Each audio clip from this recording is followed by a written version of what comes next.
Segunda entrega de Don Quijote de la Mancha. Espero estés disfrutando la lectura.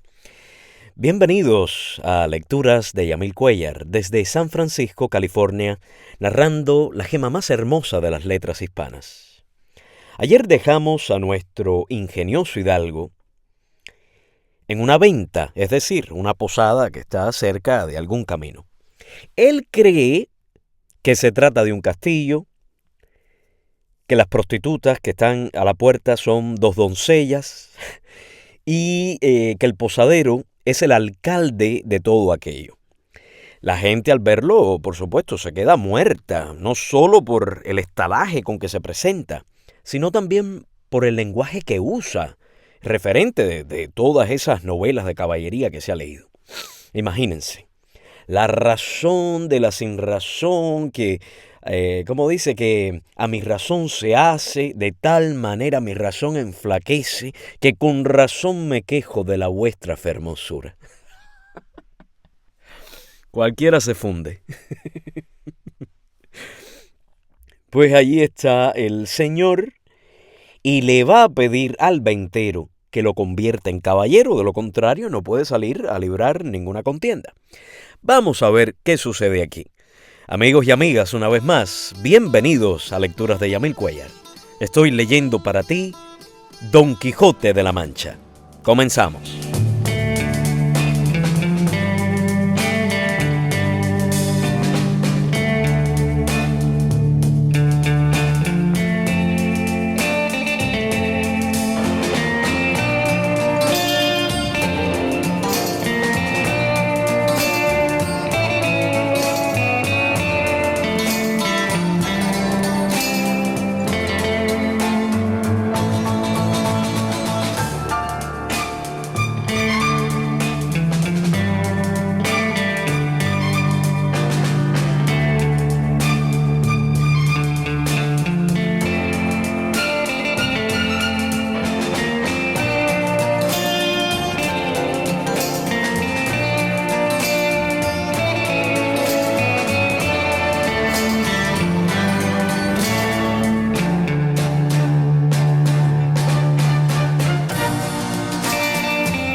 Estando en esto, llegó acaso a la venta un castrador de puercos, y así como llegó, sonó su silbato de cañas 4 o 5 veces, con lo cual acabó de confirmar Don Quijote que estaba en algún famoso castillo y que le servían con música y que el abadejo eran truchas, el pan candial y las rameras damas, y el ventero castellano del castillo, y con esto daba por bien empleada su determinación y salida.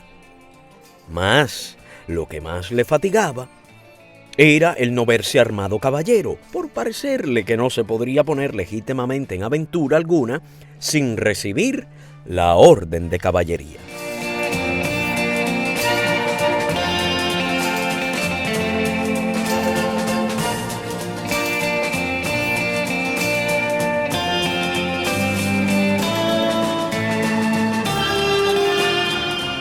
Y así, fatigado de este pensamiento, abrevió su venteril y limitada cena, la cual acabada llamó al ventero y encerrándose con él en la caballeriza, se hincó de rodillas ante él diciéndole: «No me levantaré jamás de donde estoy, valeroso caballero, hasta que la vuestra cortesía me otorgue un don que pedirle quiero, el cual redundará en alabanza vuestra y en pro del género humano». El ventero, que vio a su huésped a sus pies y oyó semejantes razones, estaba confuso mirándole, sin saber qué hacer ni decirle, y porfiaba con él que se levantase, y jamás quiso, hasta que le hubo de decir que él le otorgaba el don que le pedía. «No esperaba yo menos de la gran magnificencia vuestra, señor mío», respondió Don Quijote, «y así os digo que el don que os he pedido y de vuestra liberalidad me ha sido otorgado es que mañana en aquel día me habéis de armar, caballero, y esta noche en la capilla de este vuestro castillo velaré las armas, y mañana, como tengo dicho, se cumplirá lo que tanto deseo, para poder, como se debe, ir por todas las 4 partes del mundo buscando las aventuras en pro de los menesterosos, como está a cargo de la caballería y de los caballeros andantes, como yo soy, cuyo deseo a semejantes fazañas es inclinado. El ventero, que como está dicho, era un poco socarrón y ya tenía algunos barruntos de la falta de juicio de su huésped, acabó de creerlo cuando acabó de oírle semejantes razones y por tener que reír aquella noche, determinó de seguirle el humor. Y así le dijo que andaba muy acertado en lo que deseaba y pedía, y que tal presupuesto era propio y natural de los caballeros tan principales como él parecía y como su gallarda presencia mostraba. Y que él, asimismo, en los años de su mocedad, se había dado aquel honroso ejercicio, andando por diversas partes del mundo, buscando sus aventuras, sin que hubiese dejado los percheles de Málaga, islas de Riarán, Compás de Sevilla, Azoguejo de Segovia, la Olivera de Valencia, Rondilla de Granada, Playa de Sanlúcar, Potro de Córdoba, las Ventillas de Toledo y otras diversas partes, donde había ejercitado la ligereza de sus pies, sutileza de sus manos, haciendo muchos tuertos, recuestrando muchas viudas, deshaciendo algunas doncellas y engañando a algunos pupilos, y finalmente dándose a conocer por cuántas audiencias y tribunales hay casi en toda España, y que a lo último se había venido a recoger aquel su castillo, donde vivía con su hacienda y con las ajenas, recogiendo en él a todos los caballeros andantes de cualquier calidad y condición que fuesen, solo por la mucha afición que les tenía, y porque partiesen con él de sus haberes en pago de su buen deseo. Díjole también que en aquel su castillo no había capilla alguna donde poder velar las armas, porque estaba derribada para hacerla de nuevo, pero que en caso de necesidad él sabía que se podía velar donde quiera, y que aquella noche las podría velar en un patio del castillo que a la mañana, siendo Dios servido, se harían las debidas ceremonias de manera que él quedase armado caballero, y tan caballero que no pudiese ser más en el mundo. Preguntóle si traía dineros. Respondió Don Quijote que no traía blanca, porque él nunca había leído en las historias de los caballeros andantes que ninguno los hubiese traído. A esto dijo el ventero que se engañaba, que puesto caso que en las historias no se escribía, por haberles parecido a los autores de ellas que no era menester escribir una cosa tan clara y tan necesaria de traerse como eran dineros y camisas limpias, no por eso se había de creer que no los trujeron. Y así tuviese por cierto y averiguado que todos los caballeros andantes, de que tantos libros están llenos y atestados, llevaban bien herradas las bolsas, por lo que pudiese sucederles, y que asimismo llevaban camisas y una arqueta pequeña llena de ungüentos para curar las heridas que recibían, porque no todas veces en los campos y desiertos donde se combatían y salían heridos habían quien los curase. Si ya no era que tenían algún sabio encantador por amigo, que luego los socorría, trayendo por el aire en alguna nube alguna doncella o enano con alguna redoma de agua de tal virtud, que engustando alguna gota de ella, luego al punto, quedaban sanos de sus llagas y heridas, como si mal alguno hubiesen tenido.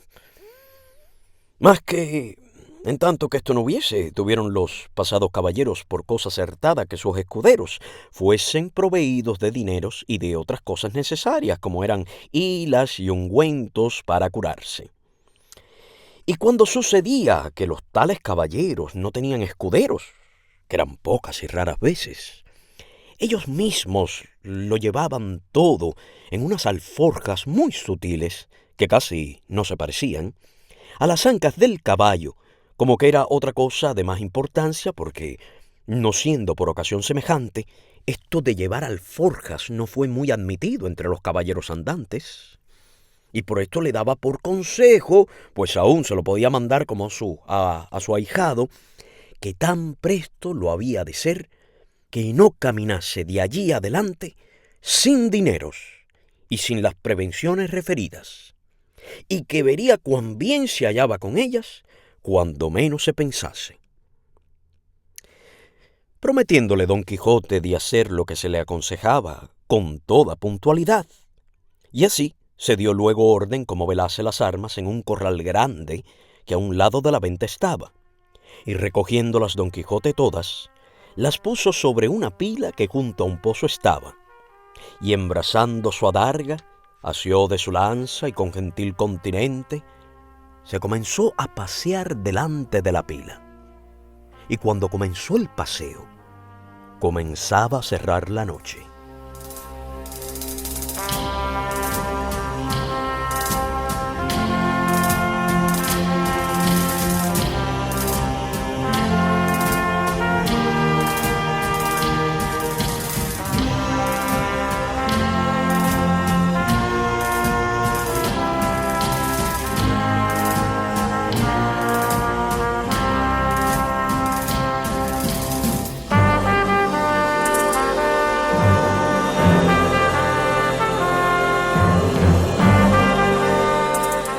Contó el ventero a todos cuantos estaban en la venta la locura de su huésped, la vela de las armas y la armazón de caballería que esperaba. Admirándose de tan extraño género de locura, y fuéronselo a mirar desde lejos, y vieron que con sosegado ademán unas veces se paseaba, otras, arrimado a su lanza, ponía los ojos en las armas, sin quitarlos por un buen espacio de ellas.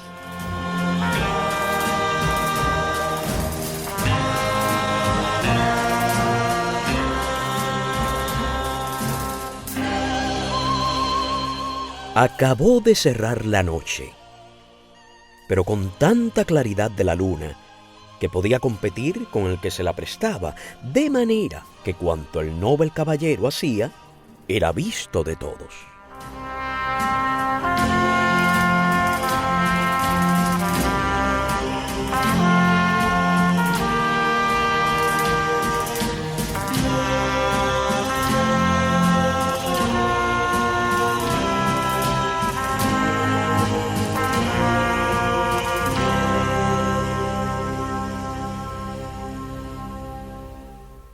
Antojósele en esto a uno de los arrieros que estaban en la venta ir a dar agua a su recua, y fue menester quitar las armas de Don Quijote que estaban sobre la pila, el cual, viéndole llegar, en voz alta le dijo: «Oh tú, quien quiera que seas, atrevido caballero, que llegas a tocar las armas del más valeroso andante que jamás se ciñó espada. Mira lo que haces y no las toques, si no quieres dejar la vida en pago de tu atrevimiento». No se curó el arriero de estas razones, y fuera mejor que se curara, porque fuera a curarse en salud. Antes, trabando de las correas, las arrojó gran trecho de sí. Lo cual, visto por Don Quijote, alzó los ojos al cielo y, puesto el pensamiento a lo que pareció en su señora Dulcinea, dijo: «Acorredme, señora mía, en esta primera afrenta que a este vuestro avasallo pecho se le ofrece.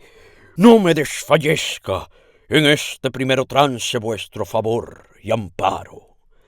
Y diciendo estas y otras semejantes razones, soltando la adarga, alzó la lanza a dos manos y dio con ella tan gran golpe al arriero en la cabeza, que le derribó en el suelo tan maltrecho, que, si se segundara con otro, no tuviera necesidad de maestro que le curara.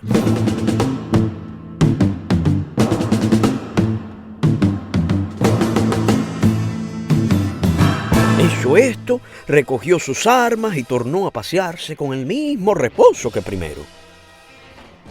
Desde allí a poco, sin saberse lo que había pasado, porque aún estaba aturdido el arriero, llegó otro con la misma intención de dar agua a sus mulos.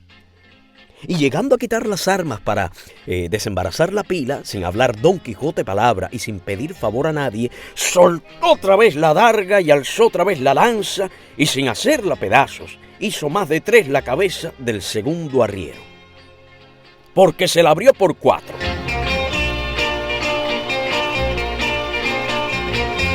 Al ruido acudió toda la gente de la venta, y entre ellos el ventero.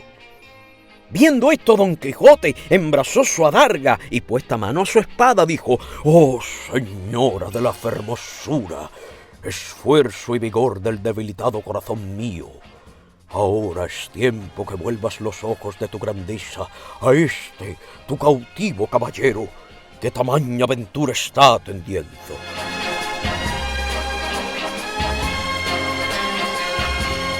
Con esto cobró, a su parecer, tanto ánimo que si le acometieran todos los arrieros del mundo, no volviera el pie atrás.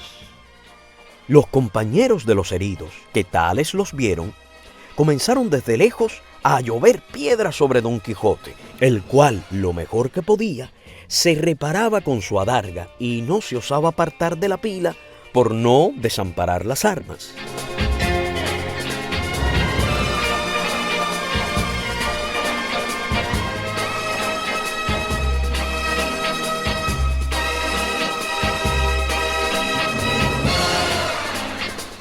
El ventero daba voces que le dejasen, porque ya les había dicho cómo era loco y que por loco se libraría aunque los matase a todos.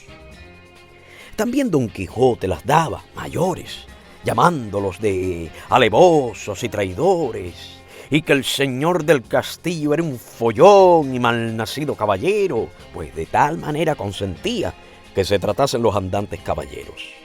Y que si él hubiera recibido la orden de caballería, que él le diera a entender su alevosía. «Pero de vosotros, soez y baja canalla, no hago caso alguno. Tirad, llegad, venid y ofrecedme, en cuanto pudiéredes, que vosotros veréis el pago que lleváis de vuestra sandez y demasía». Decía esto con tanto brío y denuedo que infundió un terrible temor en los que le acometían. Y así por esto, como por las persuasiones del ventero, le dejaron de tirar. Y él dejó retirar a los heridos y tornó a la vela de sus armas con la misma quietud y sosiego que primero. No le parecieron bien al ventero las burlas de su huésped, y determinó abreviar y darle la negra orden de caballería luego, antes que otra desgracia sucediese. Y así, llegándose a él, se disculpó de la insolencia que aquella gente baja con él había usado, sin que él supiese cosa alguna, pero que bien castigados quedaban de su atrevimiento. Díjole, como ya le había dicho, que en aquel castillo no había capilla, y para lo que restaba de hacer tampoco era necesaria, que todo el toque de quedar armado caballero consistía en la pescozada y en el espaldarazo, según él tenía noticia del ceremonial de la orden, y que aquello en mitad de un campo se podía hacer, y que ya había cumplido con lo que le tocaba al velar de las armas, que con solas 2 horas de vela se cumplía, cuanto más que él había estado más de 4. Todo se lo creyó Don Quijote, que él estaba allí pronto para obedecerle y que concluyese con la mayor brevedad que pudiese, porque si fuese otra vez acometido y se viese armado caballero, no pensaba dejar persona viva en el castillo, excepto a aquellas que él le mandase, a quien por su respeto dejaría. Advertido y medroso de esto el castellano, trujo luego un libro donde asentaba la paja y cebada que daba a los arrieros. Y con un cabo de vela que le traía un muchacho, y con las dos ya dichas doncellas, se vino a donde Don Quijote estaba, al cual mandó hincar de rodillas. Y leyendo en su manual, como que decía alguna devota oración, en mitad de la leyenda alzó la mano y dióle sobre el cuello un buen golpe, y tras él, con su misma espada, un gentil espaldarazo, siempre murmurando entre dientes como que rezaba. Hecho esto, mandó a una de aquellas damas que le ciñese la espada, la cual lo hizo con mucha desenvoltura y discreción, porque no fue menester poca para no reventar de risa cada punto de las ceremonias. Pero las proezas que ya habían visto del noble caballero les tenía la risa a raya. Al ceñirle la espada, dijo la buena señora: Dios haga vuestra merced muy venturoso caballero y le dé ventura en lides. Don Quijote le preguntó cómo se llamaba, porque él supiese de allí adelante a quién quedaba obligado por la merced recibida, porque pensaba darle alguna parte de la honra que alcanzase por el valor de su brazo. Ella respondió con mucha humildad que se llamaba La Tolosa y que era hija de un remendón natural de Toledo que vivía a las tendillas de Sancho Bienaya y que donde quiera que ella estuviese le serviría y le tendría por señor. Don Quijote le replicó que por su amor le hiciese merced que de allí adelante se pusiese don y se llamase Doña Tolosa. Ella se lo prometió y la otra le calzó la espuela, con la cual le pasó casi el mismo coloquio que con la de la espada.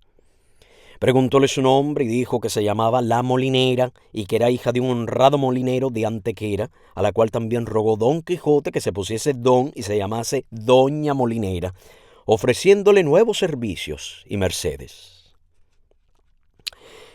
Hechas, pues, de galope y aprisa las hasta allí nunca vistas ceremonias, no vio la hora Don Quijote de verse a caballo y salir buscando las aventuras.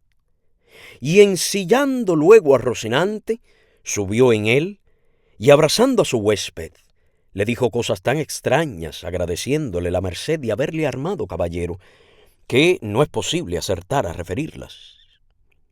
El ventero, por verle ya fuera de la venta, con no menos retóricas, aunque con más breves palabras, respondió a las suyas, y sin pedirle la costa de la posada, le dejó ir a la buena hora.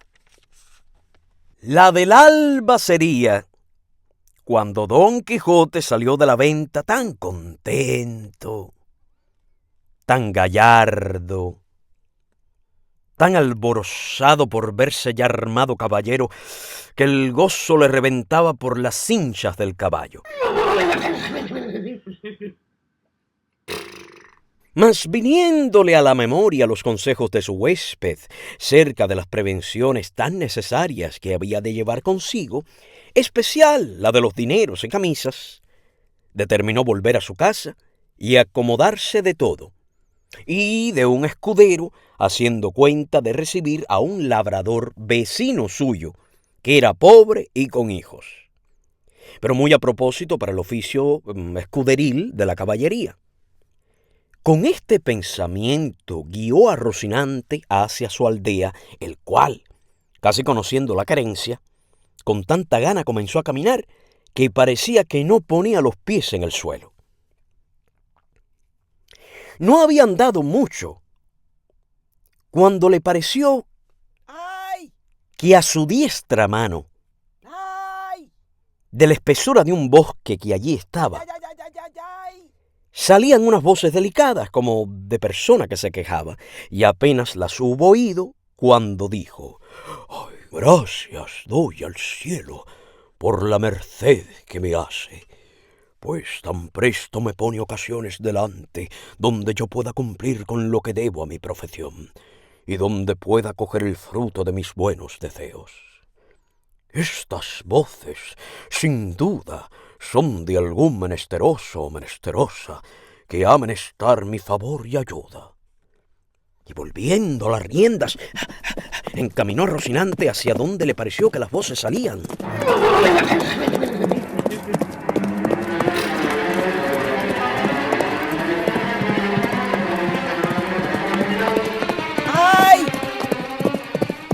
y a pocos pasos que ¡Ay! entró por el bosque, vio atado una yegua a una encina y atado en otra a un muchacho, desnudo de medio cuerpo arriba, hasta edad de 15 años, que era el que las voces daba. ¡Ay, ay, ay, ay, ay, ay, ay! Y no sin causa, porque le estaban dando con una petrina muchos azotes, un labrador de buen talle, y cada azote le acompañaba con una reprehensión y consejo, porque decía: La lengua queda y los ojos listos.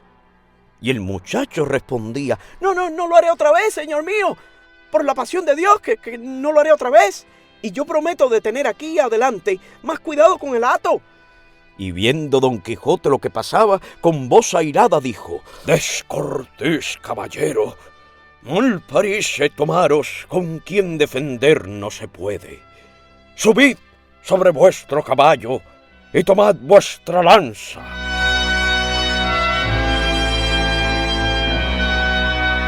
que también tenía una lanza arrimada a la encina, a donde estaba arrendada la yegua.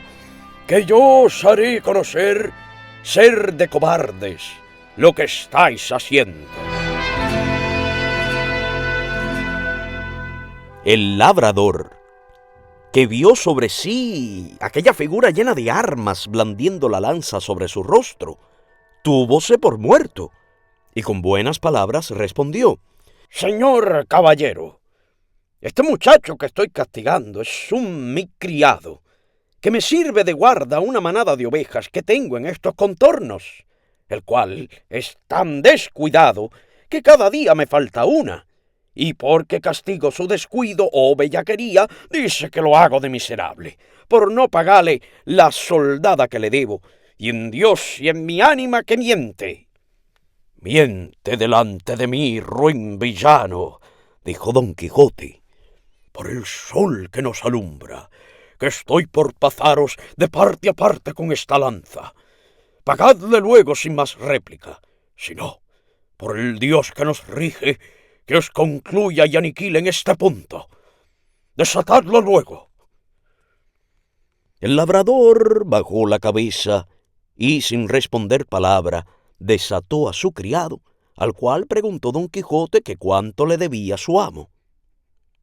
Él dijo que 9 meses a 7 reales cada mes. Hizo la cuenta Don Quijote y halló que montaban 73 reales, y díjole al labrador que al momento los desembolsase si no quería morir por ello. Respondió el medroso villano que para el paso en que estaba y juramento que había hecho, y aún no había jurado nada, que no eran tantos, porque se le habían de descontar y recibir en cuenta 3 partes de zapatos que le había dado, y 1 real de 2 sangrías que le había hecho estando enfermo. Bien está todo eso, replicó Don Quijote, pero quédense los zapatos y las sangrías por los azotes que sin culpa le habéis dado. Que, si él rompió el cuero de los zapatos que vos pagastes, vos le habéis rompido el de su cuerpo, y si le sacó el barbero sangre estando enfermo, vos, en sanidad, se la habéis sacado. Así que por esta parte no os debe nada. El daño está, señor caballero, en que no tengo aquí dineros. Véngase, Andrés, conmigo a mi casa, que yo se los pagaré 1 real sobre otro. ¿Y irme yo con él? Dijo el muchacho. ¿Más daño? No, señor, no, ni por pienso, porque en viéndose solo me desuelle como a un San Bartolomé. No hará tal, replicó Don Quijote. Basta que yo se lo mande para que me tenga respeto, y con él, que me lo jure por la ley de caballería que ha recibido, le dejaré ir libre y aseguraré la paga. Mire vuestra merced, señor, lo que dice, dijo el muchacho, que este mi amo no es caballero, ni ha recibido orden de caballería alguna, que es Juan Aldudo, el rico, el vecino de Quintanar. Importa poco eso, respondió Don Quijote, que Aldudos puede haber caballeros, cuanto más que cada uno es hijo de sus obras. Así es verdad, dijo Andrés. Pero este mi amo, ¿de qué obras es hijo? Pues me niega mi soldado y mi sudor y trabajo. No niego, hermano Andrés, respondió el labrador. Y hacedme placer de veniros conmigo, que yo juro, por todas las órdenes que de caballerías hay en el mundo, de pagaros, como tengo dicho, un real sobre otro, y aún sahumados. Del sahumerio os hago gracia, dijo Don Quijote. Dádselos en reales, que con eso me contento, y mirad que lo cumpláis como lo habéis jurado. Si no, por el mismo juramento os juro de volver a buscaros y a castigaros, y que os tengo de hallar, aunque os escondáis más que una lagartija. Y si queréis saber quién os manda esto, para quedar con más veras obligado a cumplirlo, sabed que yo soy el valeroso Don Quijote de la Mancha, el desfacedor de agravios y sin razones.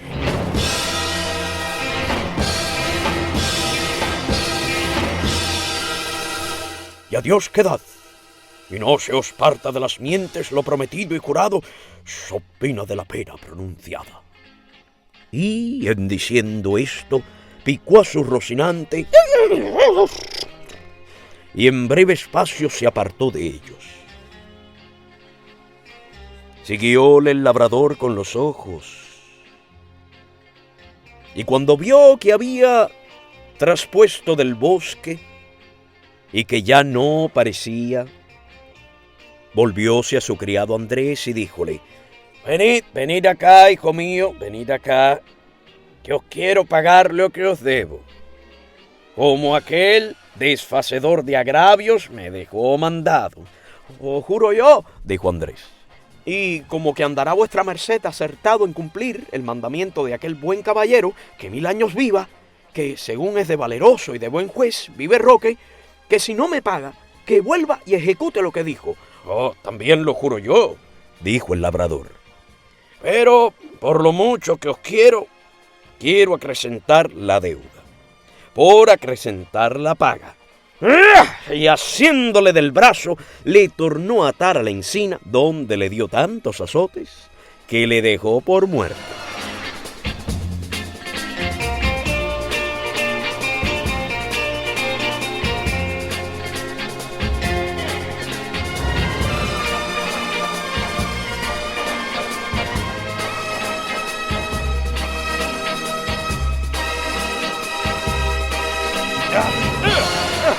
¡Llamad, señor Andrés! ¡Llamad ahora!, decía el labrador, al desfacedor de agravios. Veréis cómo no se desfase aquéster, aunque creo que no está acabado de hacer, porque me viene gana de desollaros vivo. Me vienen ganas de desollaros vivo como vos temíais. Pero al fin le desató y le dio licencia que fuese a buscar su juez, para que ejecutase la pronunciada sentencia. Andrés se partió algo mohino, jurando de ir a buscar al valeroso Don Quijote de la Mancha, y contarle punto por punto lo que había pasado, y que se lo había de pagar con las setenas. Pero, con todo esto, él se partió llorando, y su amo se quedó riendo. Y de esta manera deshizo el agravio el valeroso Don Quijote, el cual, contentísimo de lo sucedido, pareciéndole que había dado felicísimo y alto principio a sus caballerías, con gran satisfacción de sí mismo, iba caminando hacia su aldea, diciendo a media voz: bien te puedes llamar dichosa sobre cuantas hoy viven en la tierra, oh sobre las bellas, bella Dulcinea del Toboso, pues te cupo en suerte tener sujeto y rendido a toda tu voluntad y talante, a un tan valiente y tan nombrado caballero como lo es y será Don Quijote de la Mancha, el cual, como todo el mundo sabe, ayer recibió la orden de caballería y hoy ha deshecho el mayor tuerto y agravio que formó la sinrazón y cometió la crueldad. Hoy quito el látigo de la mano a aquel despiadado enemigo que tan sin ocasión vapulaba aquel delicado infante. En esto llegó a un camino que en 4 se dividía. Y luego se le vino a la imaginación las encrucijadas donde los caballeros andantes se ponían a pensar cuál camino de aquellos tomarían. Y por imitarlos estuvo un rato quedo. Y al cabo de haberlo muy bien pensado, soltó la rienda Rocinante, dejando a la voluntad del Rocín la suya, el cual siguió su primer intento, que fue el irse camino de su caballería. Y habiendo andado como 2 millas, descubrió Don Quijote un grande tropel de gente que, como después se supo, eran unos mercaderes toledanos que iban a comprar seda a Murcia. Eran 6 y venían con sus quitasoles, con otros 4 criados a caballos y 3 mozos de mulas a pie. Apenas los divisó Don Quijote, cuando se imaginó ser cosa de nueva aventura. Y por imitar en todo cuanto a él le parecía posible los pasos que había leído en sus libros, le pareció venir allí de molde uno que pensaba hacer. Y así, con gentil continente y denuedo, se afirmó bien en los estribos, apretó la lanza, llegó la adarga al pecho y, puesto en la mitad del camino, estuvo esperando que aquellos caballeros andantes llegasen, que ya él por tales los tenía y juzgaba. Y cuando llegaron a trecho que se pudieron ver y oír, levantó Don Quijote la voz y con ademán arrogante dijo: Todo el mundo se tenga. Si todo el mundo no confiesa que no hay en el mundo toda doncella más hermosa que la emperatriz de la Mancha, la sin par Dulcinea del Toboso. ¡Oh! Paráronse los mercaderes al son de estas razones, y a ver la extraña figura del que las decía. Y por la figura y por las razones, luego echaron de ver la locura de su dueño, mas quisieron ver despacio en qué paraba aquella confesión que se les pedía. Y uno de ellos, que era un poco burlón y muy mucho discreto, le dijo: Señor caballero, nosotros no conocemos quién sea esa buena señora que decís. Mostrádnosla, que si ella fuera de tanta hermosura como significáis, de buena gana y sin apremio alguno, confesaremos la verdad que por parte vuestra nos es pedida. Si os la mostrara, replicó Don Quijote, ¿qué hiciérades vosotros en confesar una verdad tan notoria? La importancia está en que sin verla lo habéis de creer, confesar, afirmar, jurar y defender. Donde no, conmigo sois en batalla, gente descomunal y soberbia. Y ahora vengáis uno a uno, como pide la orden de caballería, ora todos juntos, como es costumbre y mal usanza de los de vuestra ralea. Aquí os aguardo y espero, confiado en la razón que de mi parte tengo. Y, señor caballero, replicó el mercader, suplico a vuestra merced en nombre de todos estos príncipes que aquí estamos, que porque nos encarguemos nuestras conciencias, confesando una cosa por nosotros jamás vista ni oída, y más siendo tan en perjuicio de las emperatrices y reinas de Alcarria y Extremadura, que vuestra merced sea servido de mostrarnos algún retrato de esa señora, aunque sea tamaño como un grano de trigo, que por el hilo se sacará el ovillo y quedaremos con esto satisfechos y seguros, y vuestra merced quedará contento y pagado. Y aún creo que, estando ya tan de su parte, que aunque su retrato nos muestre que es tuerta de un ojo y que del otro le emana bermellón y piedra azufre, con todo eso, por complacer a vuestra merced, diremos en su favor todo lo que quisiere. No le emana, canalla infame, respondió Don Quijote encendido de cólera. No le emana, digo, eso que decís. sino ámbar y algalia entre algodones. Y no es tuerta, ni corcovada, sino más derecha que un huso de guardarrama. Pero vosotros pagaréis la grande blasfemia que habéis dicho contra tamaña beldad, como es la de mi señora. Y en diciendo esto, arremetió con la lanza baja contra el que lo había dicho, con tanta furia y enojo, que si la buena suerte no hiciera que en la mitad del camino tropezara y cayera Rocinante, lo pasara mal el atrevido mercader. Cayó Rocinante y fue rodando su amo una buena pieza por el campo, y queriéndose levantar, jamás pudo. Tal embarazo le causaban la lanza, adarga, espuelas y celada, con el peso de las antiguas armas. Y entre tanto que pugnaba por levantarse y no podía, estaba diciendo: «No huyáis, gente cobarde, gente cautiva. Atended que, no por culpa mía, sino de mi caballo, estoy aquí rendido». Un mozo de mulas de los que allí venían, que no debía de ser muy bien intencionado, oyendo decir al pobre caído tantas arrogancias, no lo pudo sufrir sin darle la respuesta en las costillas. Y llegándose a él, tomó la lanza, y después de haberla hecho pedazos, con uno de ellos comenzó a dar a nuestro Don Quijote tantos palos, que a despecho y pesar de sus armas, le molió como cibera. Dábanle voces sus amos que no le diese tanto, y que le dejase. Pero estaba ya el mozo picado, y no quiso dejar el juego hasta envidar todo el resto de su cólera. Y acudiendo por los demás trozos de la lanza, los acabó de deshacer sobre el miserable caído, que con toda aquella tempestad de palos que sobre él llovía, no cerraba la boca, amenazando al cielo y a la tierra y a los malandrines que tal le parecían.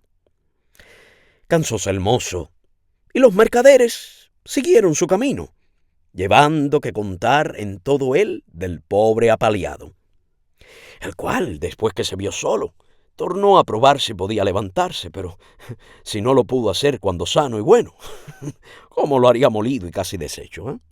Y aún se tenía por dichoso, pareciéndole que aquella era propia desgracia de caballeros andantes, y toda la atribuía a la falta de su caballo, y no era posible levantarse, según tenía abrumado todo el cuerpo. Muchas gracias, amigos y amigas. Muchísimas gracias por acompañarme. Pasen todos un feliz, hermoso día, aunque sea de noche. No se pierdan la próxima entrega de Don Quijote de la Mancha. Está para chuparse los dedos.